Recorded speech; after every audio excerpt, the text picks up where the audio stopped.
Halo semuanya, kembali lagi di Jurnal Laska Podcast.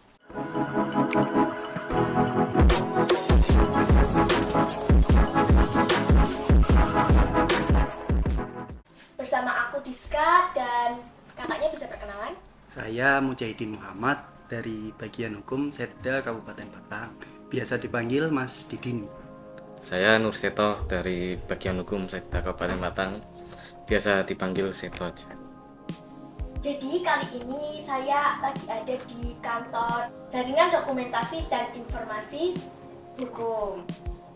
Nah, di sini kita akan tanya-tanya sedikit nih Kak tentang JDIH ini. Iya. Jadi apa sih Kak arti dari JDIH itu sendiri? Iya, jadi Mbak Diska ya. Jadi JDIH itu adalah singkatan dari Jaringan Dokumentasi dan Informasi Hukum. Apa sih JDIH itu? JDIH itu adalah sebuah wadah. Itu adalah wadah dari dokumen hukum yang berkesinambungan, yang tertata dengan terpadu, tertib, sehingga itu bisa diakses oleh seluruh elemen masyarakat. Oke, berarti di JDIH itu sendiri menyimpan berbagai dokumen-dokumen penting ya Kak? Betul sekali. Berarti fungsi dari JDIH itu sendiri bagi masyarakat itu apa sih Kak? Jadi ini untuk tugas dan fungsi dari JDIH itu adalah menyebarluaskan. Jadi kenapa dokumen hukum itu harus disebarluaskan? Itu untuk kita punya visi nih sebetulnya. Visi JDIH Kabupaten Batang pada khususnya itu adalah menertibkan masyarakat dengan cara mewujudkan masyarakat yang tertib, sadar, dan taat kepada hukum. Itu sebenarnya visinya. Jadi kenapa produk hukum itu harus disebarluaskan? Untuk mewujudkan visi dari JDIH itu tersebut. Gitu. Untuk masuk ke JDIH ini, buat jadi anggotanya pasti bukan orang sembarangan kan, apalagi ngurus dokumen-dokumen penting. Nah itu di JDIH ini terdiri dari lembaga masyarakat apa aja sih Kak? Yeah. Untuk user atau pengguna JDIH itu masyarakat umum. Bisa dari kalangan pegawai, bisa mahasiswa, dan juga bagi pekerja di swasta. Lah untuk anggota jaringan kita itu dari mulai instansi OPD yang ada di pemerintah Kabupaten Batang sampai ke tingkat pemerintah desa. Nah itu di desa itu ada yang namanya JDIH pemerintah desa. Di sana juga mengelola dan juga menyebarluaskan mengenai produk hukum desa yang ada di pemerintah desa. Terus kalau misalkan ada yang mau minat untuk jadi pegawai di JDIH, itu apa harus lulusan sarjana hukum atau universal? Oh enggak, gini. Jadi untuk jadi anggota bagian dari JDIH juga, saya juga backgroundnya sebagai seorang pustakawan. Begitu juga sama Mas Seto, ini juga pustakawan. Kita itu dari banyak elemen Mbak. Jadi ada juga yang IT, Eskom, ada juga yang dari sarjana hukum memang, terus ada juga yang dari sarjana humas gitu. Jadi nggak harus melulu soal sarjana hukum gitu. Oh berarti di JDIH ini banyak bagian-bagian yang juga harus di setiap bidangnya itu nggak mesti harus dihukum ya? Betul, iya. Kalau dihukum serem toh Mbak. Gitu. Oke, terus tugas dari JDIH ini kan tadi udah dijelaskan kan? Terus kewajiban anggota dari JDIH itu apa Kak? Kewajiban anggota? Ya, untuk anggota sendiri, anggota jaringan kita yaitu mereka setiap tahunnya menghimpun setiap produk hukum, baik itu untuk di pemerintah desa yaitu kayak seperti peraturan desa dan seperti peraturan kepala desa. Lah itu dihimpun jadi satu dan diolah dengan sebenarnya ada dua sistem di JDIH. Yang pertama itu adalah sistem kearsipan. Jadi untuk dokumen asli kita penyimpanannya itu menggunakan sistem keilmuan kearsipan, disimpan secara utuh. Lah untuk yang publikasinya kita dengan sistem perpustakaan. Jadi setiap baik itu desa ataupun di OPD itu kan biasanya ada perpustakaan. Nah itu penyebarluasannya lewatnya seperti itu. Dan setiap tahunnya mereka menghimpun dan menyampaikan kepada kami tentang kegiatan mereka seperti apa. Tujuannya gini Mbak, jadi kenapa produk hukum itu harus dihimpun? Itu supaya kita bisa mengintegrasikan keseluruhan produk hukum itu. Jadi nanti akan jadi satu wadah besar di situ. Nah, tujuannya nanti biar dari JDIH pusat itu bisa narik data ke kita. Jadi seluruh elemen masyarakat bisa mengakses informasi itu. Contohnya nih misal kayak dari pengusaha mau ngecek regulasi tentang perizinan atau apa. Terus mahasiswa atau pelajar mau ngakses tentang mungkin nyari-nyari referensi nih soal hukum, soal apa, lah itu bisa lewat JDIH itu. Berarti JDIH itu juga mempermudah akses masyarakat buat mengetahui informasi. Betul, kita juga punya layanan sosial media nih Mbak Diska. Jadi banyak banget. Seperti Facebook, kita punya Instagram, terus YouTube, terus ada juga Twitter, WA. Jadi kita juga nggak hanya satu arah komunikasinya. Jadi kita hanya juga bisa dua arah. Jadi masyarakat juga bisa tanya-tanya tentang kita. Gitu.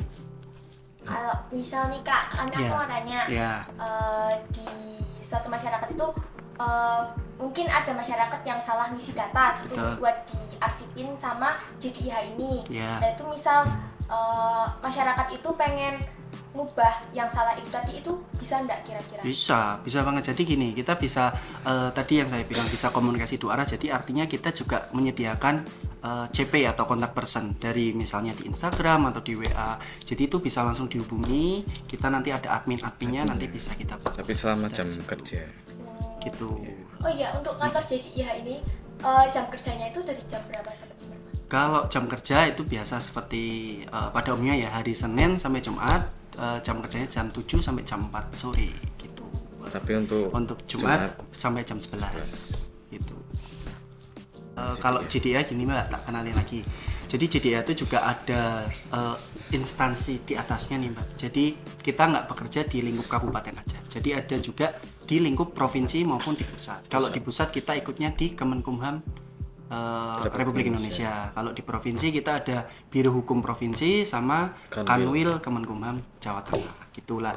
Tugas kita itu juga melaporkan setiap kegiatan kita setiap tahun ke masing-masing instansi tersebut. Nah, itu nanti ada sejenis reward atau pemeringkatan. Betul, pemeringkatan. Jadi alhamdulillah juga ini dari Kabupaten Batang juga dari tahun 2017 Mas Eto ya.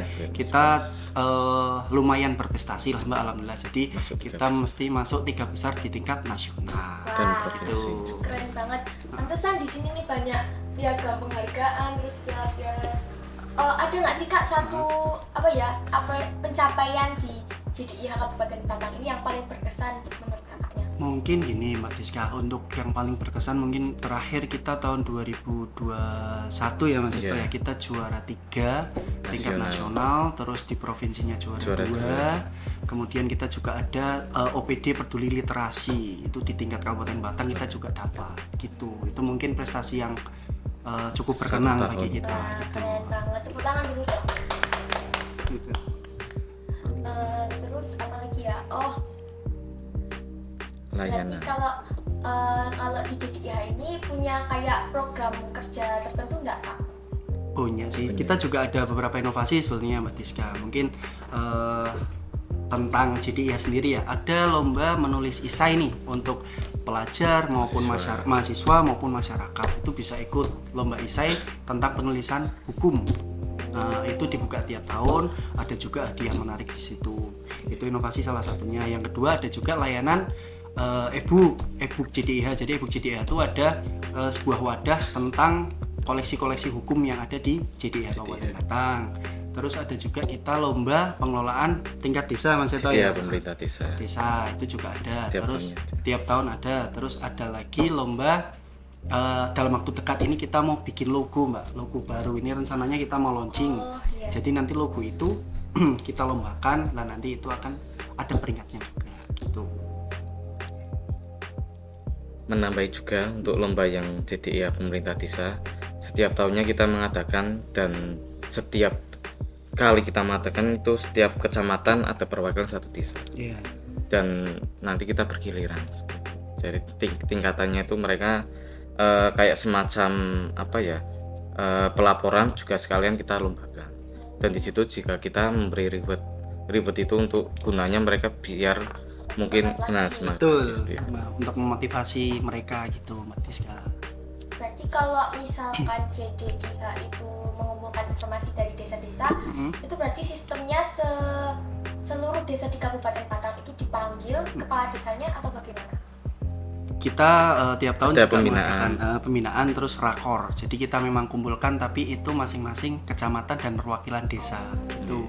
Jadi sistemnya mereka nanti dirapatkan, nanti di sana dibahas itu. Nanti untuk pengelolaan dan pengembangan JDIH itu kedepannya mau dibuat seperti apa gitu. Aku kepo nih Kak, Kak Didin sama Kak Seto itu Iya. lulusan sarjana apa kalau boleh tahu? Iya, jadi kalau saya itu lulusan sarjana ilmu perpustakaan. Sama juga lulusan ini. Jadi kita berdua ini kebetulan seorang pustakawan Pustakawan. Mbak, di JDIH ini. Jadi tugas kita sehariannya itu mengelola perpustakaan JDIH ini gitu. serta mengelola arsipnya sekali. Arsip juga gitu. Sama itu juga untuk JDIH sendiri, iya, biar apa kita mencoba untuk lebih mendekatkan ke masyarakat. Jadi kita membuat seperti lomba isai, seperti kita juga punya mobil layanan JDIH. Itu juga tujuan bisa biar kita lebih dekat kepada masyarakat dan masyarakat itu mengetahui JDIH itu dia apa sih layanannya seperti itu lah. Di samping itu juga salah satu tugas dari JDIH yaitu mengelola produk hukum yang ada di daerah, yaitu seperti Perda, terus Perbub dan juga SK. SK Bupati. Dan bisa diakses melalui website kita yaitu JDIH. Dan itu kita dari website tersebut bisa mencari sekaligus ada layanan BA yang seperti disebutkan Mas Din tadi. Iya. Berarti kalau misalnya Kak, kan nggak semua masyarakat itu tahu untuk penggunaan website apa JDIH. ya, JDIH. Iya, betul. Lah itu berarti pendekatan yang dilakukan JDIH itu kayak keliling-keliling Promosi. gitu. Betul. Iya, promosi. Kita itu selain media promosinya kita ada media promosi. Tadi seperti yang disampaikan Mas Eto seperti website, terus media sosial ya Instagram, Pamflet. Twitter, pamflet. Kita juga Di menyetel alun-alun itu alun-alun juga itu ada Videotron. Videotron. Nah, itu kita setel juga di sana. Ini dalam waktu dekat kita juga akan membuat inovasi yaitu sebuah video, nanti kita akan buat video tentang profil JDIH itu apa, kemudian juga tentang video sosialisasi peraturan daerah di Kabupaten Batang gitu. Buat pelajar seperti saya ini kira-kira butuh nggak sih Kak untuk menelusuri informasi-informasi di JDIH itu? Sangat penting sekali Mbak Diska gini. Untuk pelajar seperti Mbak Diska itu sebenarnya juga agar bisa menumbuhkan sejak dini ya. Jadi untuk pengetahuan hukum dari Mbak Diska itu biar lebih luas gitu. Jadi di situ nanti akan timbul, mungkin Mbak Diska nanti akan terjun ke entah itu kuliah, entah ke masyarakat, nanti akan tahu aturan-aturan bahwa di Pemda atau khususnya di masyarakat Batang itu kan ada peraturan daerah, ada peraturan bupati, ada keputusan bupati. Lah itu kita juga harus taat dan patuh pada aturan-aturan tersebut biar tidak melanggar. Berarti kalau untuk pelajar seperti saya itu menelusuri informasi di JDIH itu bisa menjadi basic skill kita nggak? Betul sekali, bisa jadi basic skill juga, itu juga menjadi menimbulkan sense of law gitulah Mbak istilahnya. Jadi biar bisa melek hukum sejak dini gitu. Kira-kira apa aja sih Kak? Ini kan di sini kan banyak banget kan buku-bukunya. Iya. Kira-kira ini isinya apa aja sih? Itu di sini isinya ada peraturan daerah, himpunan peraturan daerah, himpunan peraturan bupati, dan himpunan keputusan bupati. Selain produk hukum juga kita punya referensi hukum ya. Jadi mengenai referensi yang bisa di apa namanya, misalnya kayak mahasiswa itu mau mengerjakan tugas mengenai mungkin tugas-tugas dari dosen atau mungkin mau membuat skripsi atau makalah, mereka bisa mencari di sini. Ya, selain itu menambahkan Pak, jadi di sini juga ada peraturan perundang-undangan, yaitu ada undang-undang, ada TAP MPR, Permendagri dan Permendagri, mungkin itu banyak sekali lah. Itu mungkin masyarakat sih harusnya bisa tahu semua aturan itu ada di JDIH gitu. Tapi kalau memang tidak bisa ke sini, kita kan tadi sistemnya, jadi kita ada juga yang via website, via Instagram, via WA, lah itu bisa kita layani lewat situ. untuk sekarang kan pelajar kan banyak banget kan Kak yang suka pakai HP. Betul. Terus juga banyak yang males buka buku juga. Nah Iya. itu untuk e-book JDIH sendiri itu sistemnya gimana? Jadi ini Mbak, untuk e-book itu kita bisa langsung di-download itu di aplikasi Play Store. Jadi kita ada dua aplikasi nih, yang satu e-JDIH, yang satu e-book. Lah, yang e-book itu memang isinya itu tentang buku-buku referensi hukum. Keseluruhan referensi hukum ada di situ. Jadi itu bisa didapatkan, di-download gratis bagi setiap kalangan masyarakat. Apalagi pelajar kayak Mbak Diska ini kan butuh tuh. Nah, itu bisa langsung di-download di situ. Gitu. Terus yang e-JDIH itu tadi isinya adalah peraturan daerah yang ada di Kabupaten Batang. Jadi kita bedakan. Jadi yang e-JDIH tentang peraturan daerah, yang e-book itu tentang referensi hukum. Cuma kalau nambahin sedikit mengenai di e-book itu, misalkan ada yang baca satu buah referensi, lah itu selama dia baca itu kan pinjam, berarti tidak bisa dibaca user lain. Jadi bergantian. Jadi cepet-cepetan juga nanti. Jadi mirip seperti koleksi di buku perpustakaan Mbak, misal satu minjem ya sudah, berarti bergantian. Gitu. Tapi batasannya 5 hari ya Mas? 5 hari, ya betul. Biar sama-sama mendapat ilmu dari buku tersebut. Iya, betul. Kira-kira koleksi di e-book itu ada berapa macam Kak? Kalau di e-book sendiri saat ini ya kita ada sekitar 400 buku yang sudah kita layankan kepada masyarakat. Tapi nanti ini tiap tahun akan bertambah Mbak Diska. Jadi tiap tahun kita mengadakan pengadaan untuk koleksi buku itu agar lebih beragam. Iya. Nanti ke depan juga mungkin nggak hanya koleksi referensi hukum ya, mungkin nanti akan juga ada koleksi-koleksi referensi umum nih, seperti novel atau apa, nanti kita akan masukkan ke situ juga. Iya, tapi masih berkaitan dengan hukum. Iya. Mungkin akan ada fiksi yang mengenai hukuman banyak juga. Terus juga kan penggemar buku-buku seperti itu kan anak muda sekarang juga kan banyak sih Kak. Iya. Bisa ditambahkan sih kalau buat novel. Iya, betul. betul. Sama itu juga untuk pendaftaran bisa menggunakan email nanti. Email user, lalu nanti ada notifikasi, bisa dikonfirmasi. Iya. Ada nggak sih Kak kesan atau pesan yang mau disampaikan buat masyarakat Kota Batang ini? Saya tahu dulu mungkin. Iya. Mungkin untuk masyarakat Batang, kita melayani semua layanan produk hukum daerah dan juga referensi hukum. Bagi yang mungkin mencari bisa datang ke sekretariat daerah, yaitu di belakang kantor bupati, yaitu gedungnya di lantai 2. Nah itu nyenangan, nanti bisa untuk teman-teman bisa masuk, kita gratis, nggak berbayar, dan juga bisa mendaftarkan diri sebagai user, yaitu dengan membawa KTP asli. Nah nanti kita datang menjadi anggota, terus bisa meminjam koleksi-koleksi yang ada di JDIH. Selain itu mungkin masyarakat Batang pada khususnya ini bisa juga mengakses layanan-layanan di JDIH di website JDIH kita, yaitu www.jdihbatangkap.go.id. Ada juga Instagram kita, silahkan di follow, yaitu JDIH Batang. Kemudian ada juga website kita, ada juga Facebook kita sama Twitter kita, itu JDIH Kabupaten Batang. Oke, buat teman-teman di rumah mungkin yang kepo buat informasi yang ada di JDIH ini, jangan sungkan-sungkan buat datang ke kantor JDIH ini ya Kak ya? Iya, monggo. Kita memberikan layanan, kita pintunya terbuka untuk masyarakat umum, monggo. Terima kasih banyak ya Kak buat waktunya. Sama-sama, Mbak Diska. Maaf apabila ada pertanyaan yang kurang berkenan. Gak apa-apa, aman. Sama-sama. Mungkin segitu dulu podcast kita hari ini. Semoga bermanfaat bagi kita semua dan bisa menambah wawasan teman-teman semua. Jangan lupa like, comment, and subscribe. Dadah. Dadah.